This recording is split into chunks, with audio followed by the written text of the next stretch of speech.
Hello there, this is L24 World News, and these are your headlines.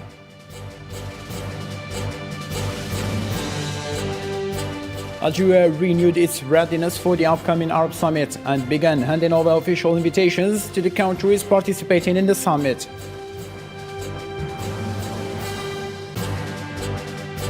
President Volodymyr Zelensky stated in his nightly address Wednesday that his troops had launched a counterattack in the Kharkiv region in the northeast of the country.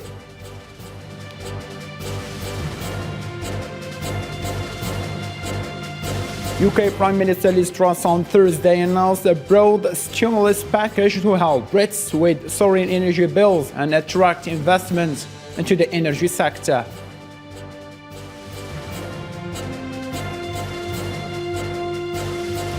President Jair Bolsonaro mingled military parades on Brazil's Independence Day with political rallies in Rio de Janeiro, firing up hundreds of thousands of supporters less than a month before heated election.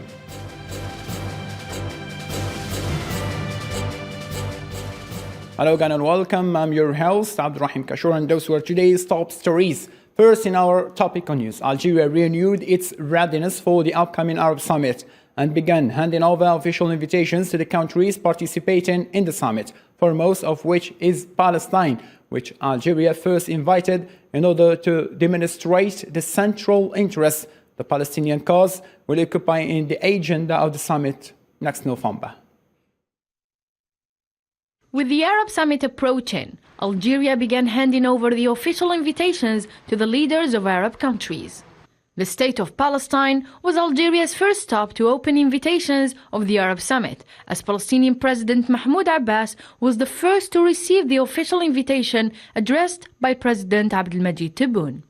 This task, which is part of the latest preparations for the holding of the Arab Summit in Algeria, was undertaken by Algerian Foreign Minister Ramtan Lamamra, who was in Cairo to participate in the 31st meeting of Arab foreign ministers.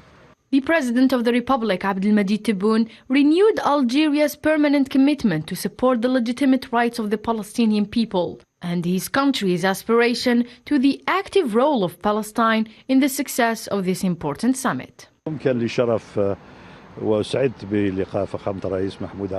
Today, I had the honor and pleasure to meet His Excellency President Mahmoud Abbas, and my first task upon my arrival in Cairo was to meet the President and deliver him the letter of President Abdelmajid Tebboune, which includes the invitation to attend the Arab Summit that will be held, God willing, in Algeria on the 1st and 2nd of November.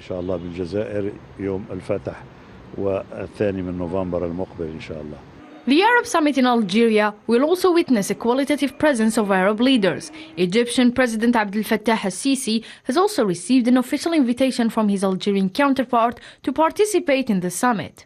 The Egyptian president expressed Cairo's aspiration to work with Algeria in order to ensure the success of the Arab Summit in promoting joint Arab action and addressing the major challenges facing the nation, with the aim of restoring its status and unity and preserving the capabilities of the Arab people.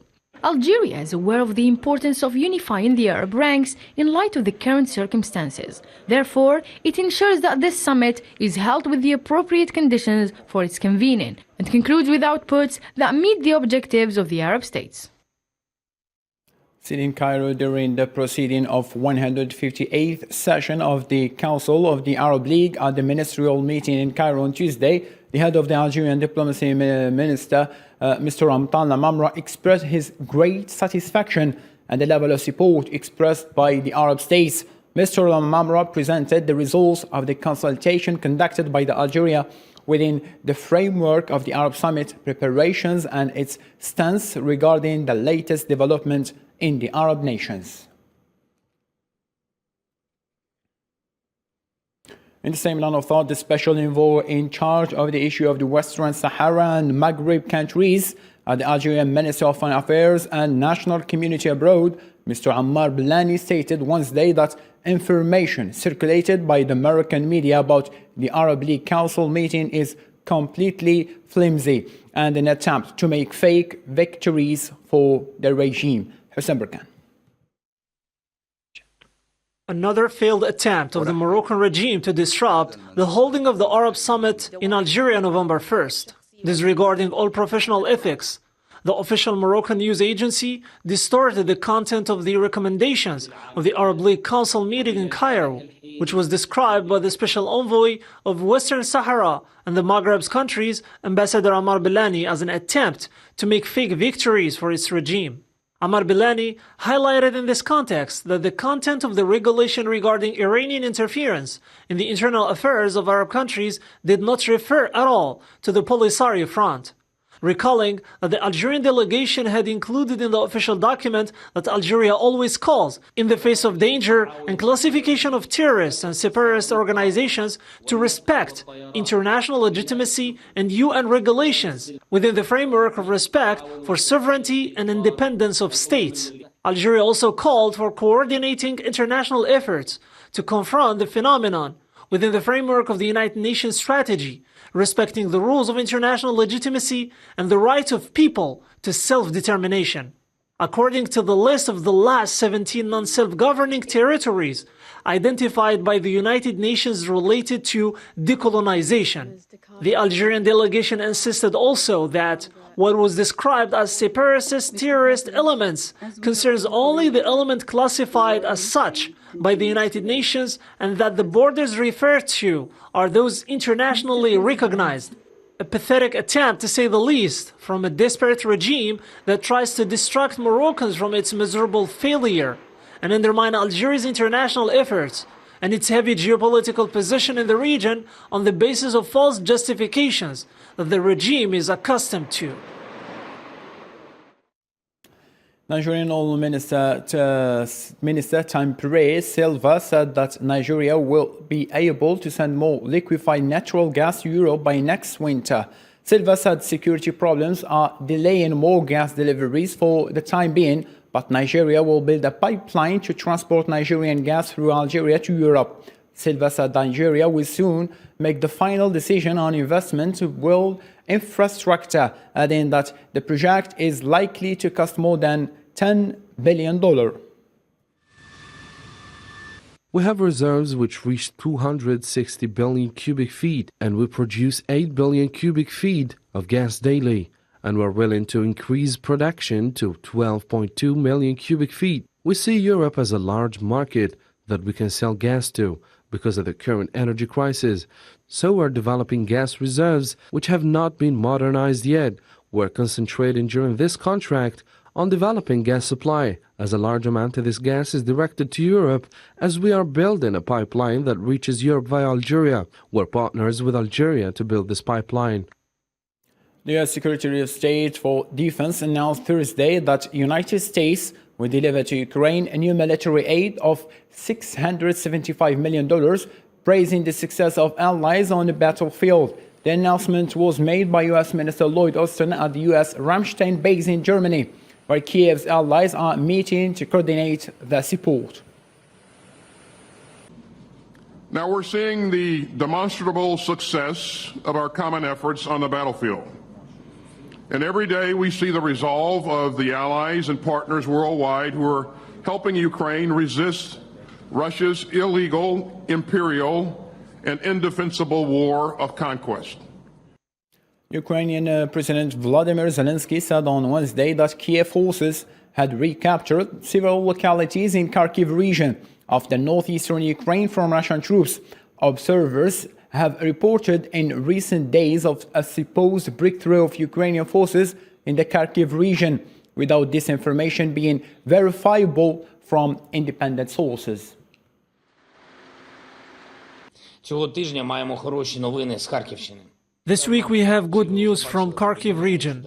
Probably all of you have already seen reports of the activity of defenders of Ukraine. Now is not the time to name those localities where the Ukrainian flag returned. Населені пункти, в які повертається український прапор.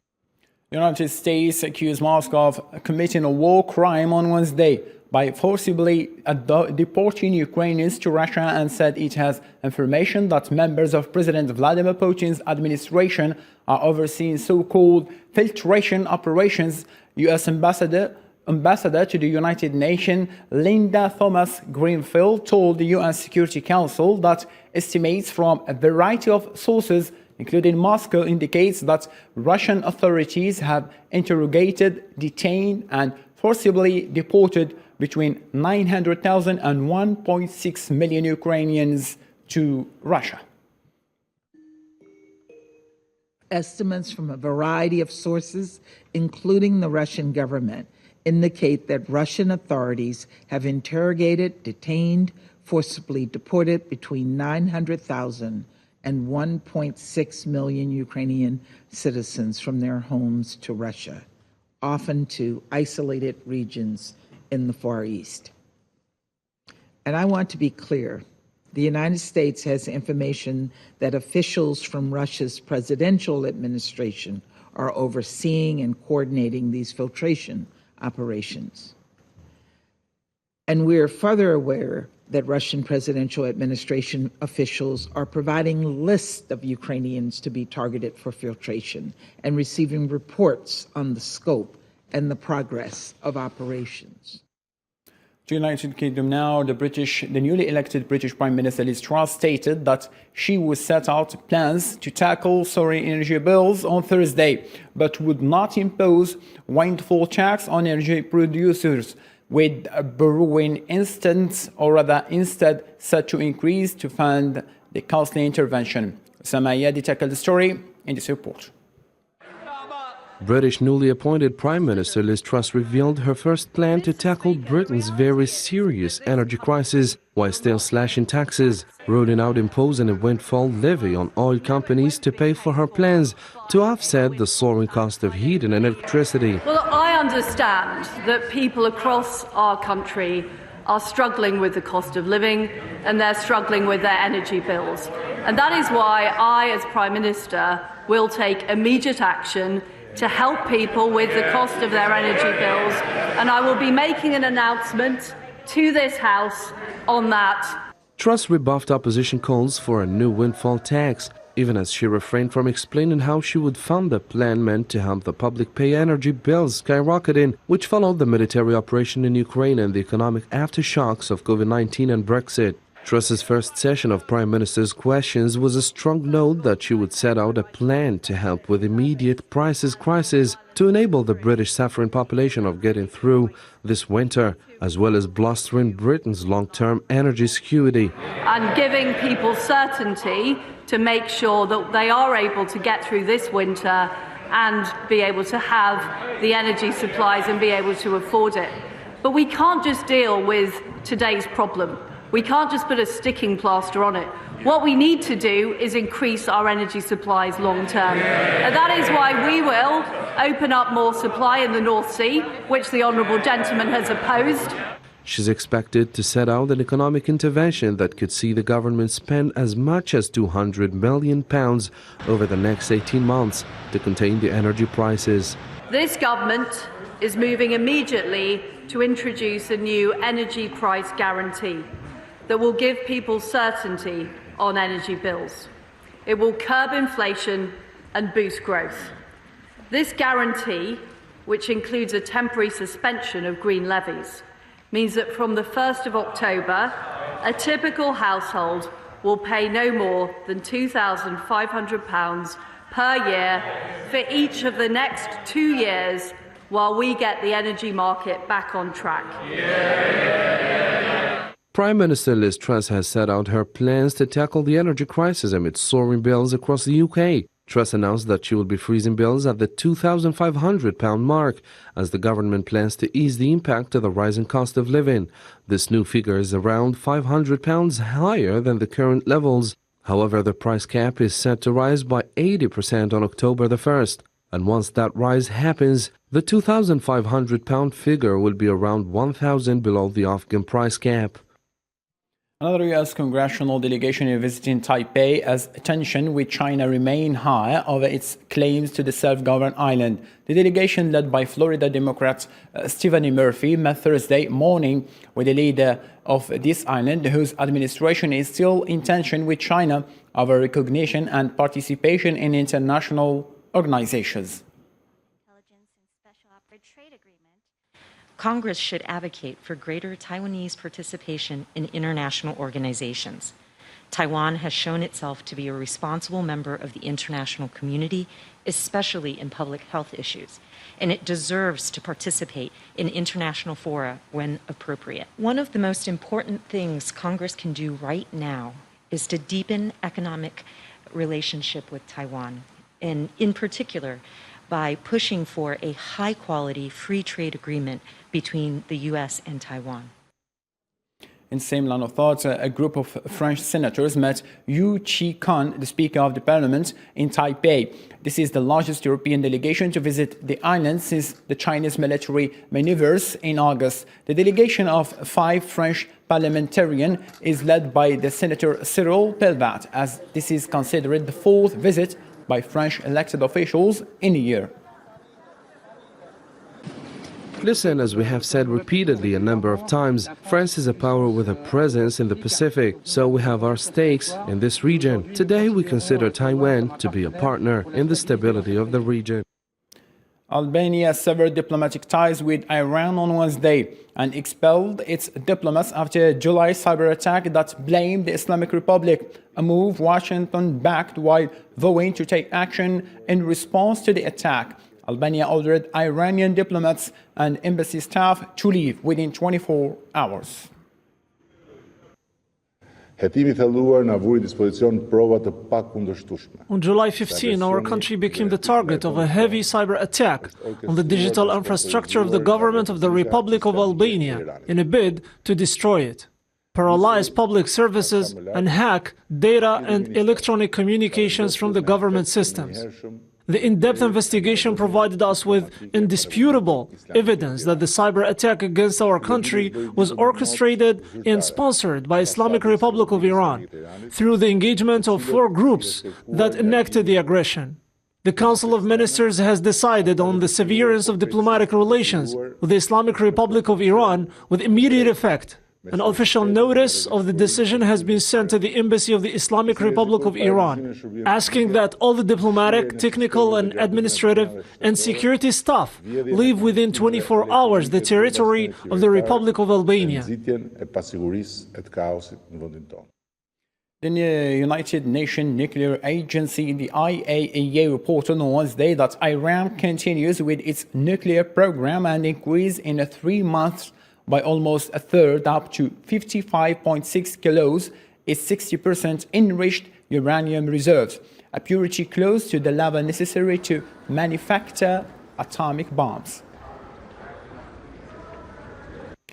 After an intense manhunt started for several days in Canada, ended on Wednesday, the last suspect in the attack, which left 10 dead and 18 injured on Sunday in central Canada, was arrested, then died shortly after self-inflicted injuries, according to the police department. Following an unprecedented crime that took place in the Canadian city of Saskatchewan, the suspect Mike Sanderson went into medical distress shortly after his arrest due to his self-inflicted wounds. Sanderson was still on the loose, however, he was spotted stealing a car in an area about 100 kilometers from the crime scene. This evening, our province is breathing a collective sigh of relief, as Miles Sanderson is no longer at large. I can confirm that he is no longer a threat and there is no risk to the public related to this investigation.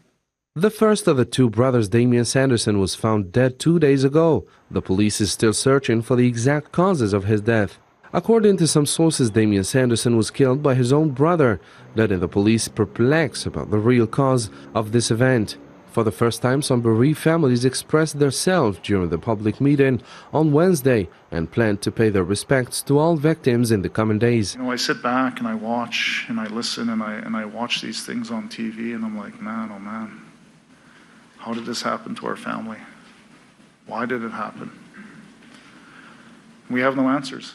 It's worth mentioning that the 2 brothers, Damien and Mike Sanderson, went through a long series of killings in the last few weeks. In recent years, Canada has experienced a succession of events of rare violence which prompted authorities to reinforce local forces and draw plans to counter criminal activities in future. Brazil is celebrating its 200 years of independence. Jair Bolsonaro supporters gathered in the streets of the Brazilian capital to celebrate. However, Bolsonaro's opposition said that mass gathering gives a push to the current Brazilian president to promote for his campaign ahead of the coming presidential election. Islam Seed. We have never used the national holiday, the Day of the Brazilian People, our country's greatest independence-related day, as an instrument of electoral policy.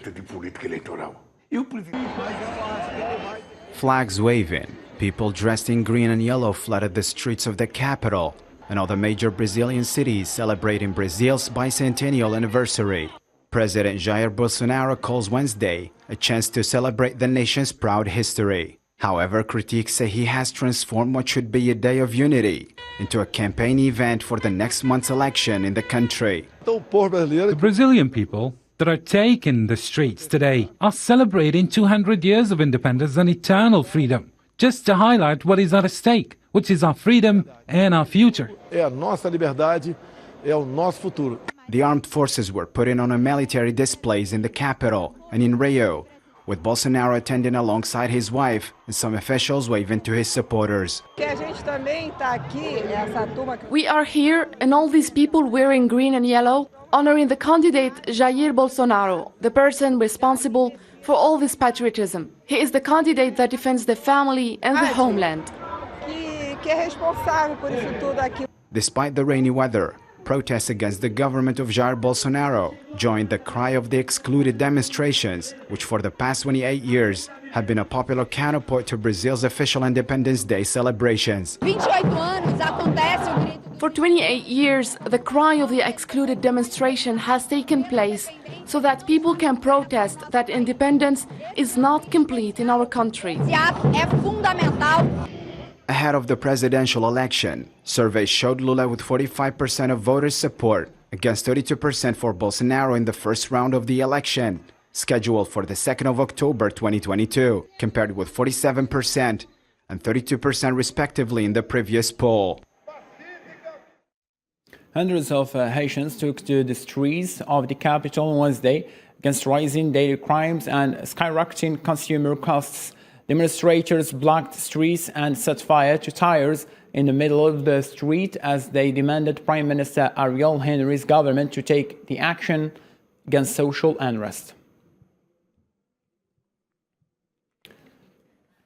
U.S. climate envoy John Kerry said on Wednesday he hoped the UN World Climate Conference COP27 scheduled for Sharm el-Sheikh in November could unleash the energy we need to charge the world during a preparatory meeting with representatives of the 24 African countries in Egypt.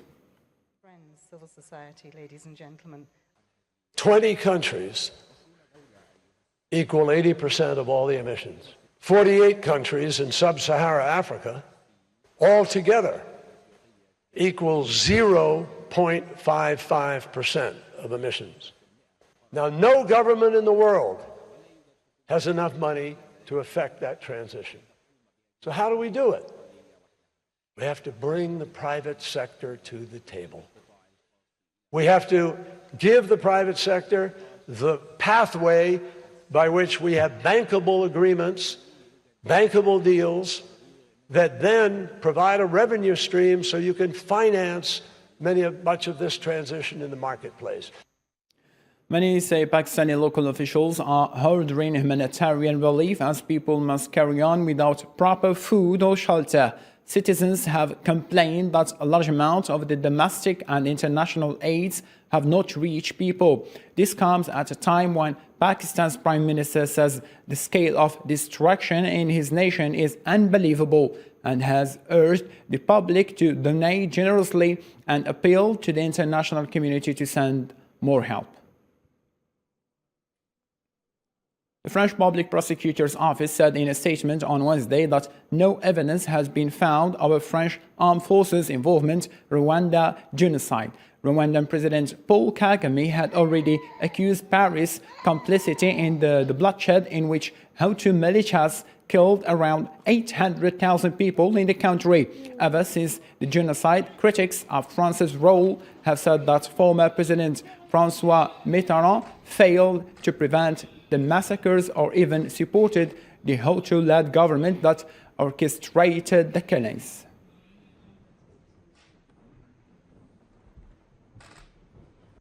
And now for more international news, let's follow this roundup by Melissa Jimenez. At least 16 major fires in the department of Santa Cruz and another 4 in the department of Beni grew on Wednesday, propelled by more than 90 kilometers per hour winds, leading the country's meteorology service to issue warnings. The fires in Santa Cruz forests, which include 3 protected areas, showed no sign of stopping despite the work of hundreds of firefighters, residents, and volunteers.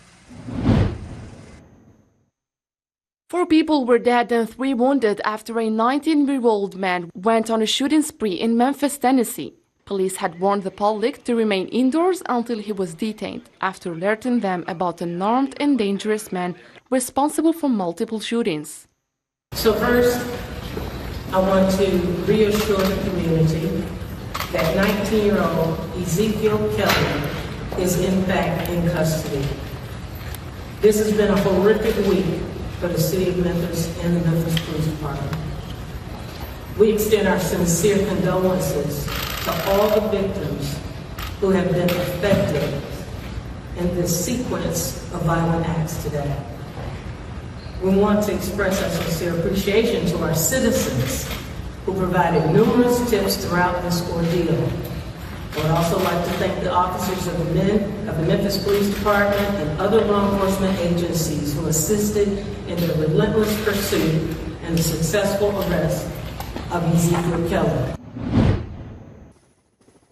Rescue and relief efforts are continuing on Thursday following the devastating earthquake in southwest China's Sichuan province, which has now claimed at least 82 lives. The devastating 6.8 magnitude quake, which struck Sichuan's Luding County on Monday, has seen 46 killed in the epicenter of Luding and 36 in the Ximian County of the neighboring Yan city, according to the latest tally. The disaster has also left 35 people missing and more than 270 injured, including 4 who are said to be in a critical condition, with 62 others left in a serious condition. Ladies and gentlemen, thank you so much for being with us. For more updates, do visit our social media platform as shown below in our screen. Bye for now.